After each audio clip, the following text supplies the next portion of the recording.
My name is Dr. Ghassan Abu Sitta. My name is Dr. Ghassan Abu Sitta. I am a plastic and reconstructive surgeon. I am a British Palestinian volunteer with Médecins Sans Frontières.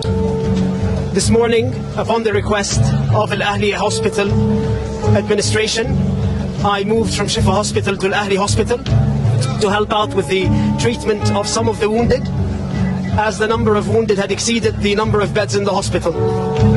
We had been operating all day and had made the decision that in order to continue operating on these patients, I would stay behind and sleep at the hospital.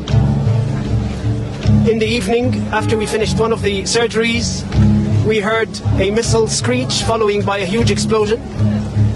As a result of the explosion, part of the ceiling of the operating room fell.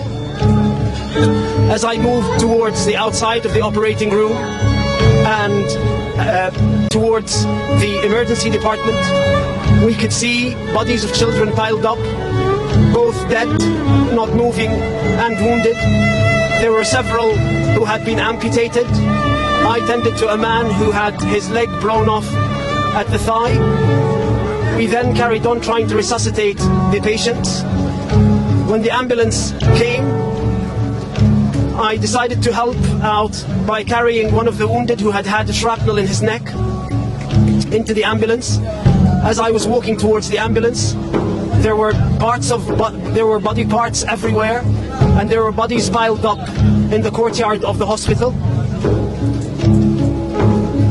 I then got into the ambulance and escorted the patient back to Shifa Hospital. This morning, when I drove into the hospital, I noted how full the hospital courtyard was, with families who had sought refuge inside the hospital, thinking that it would be a safe haven.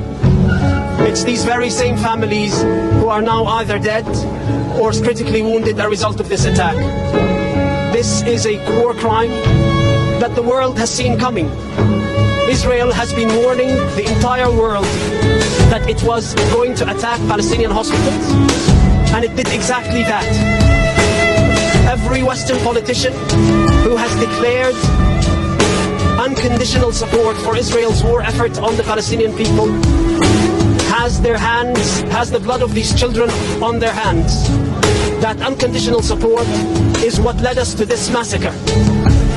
The impunity that Israel believes it has from its Western allies is what has led to this massacre. No other country feels the impunity to target hospitals and get away with it.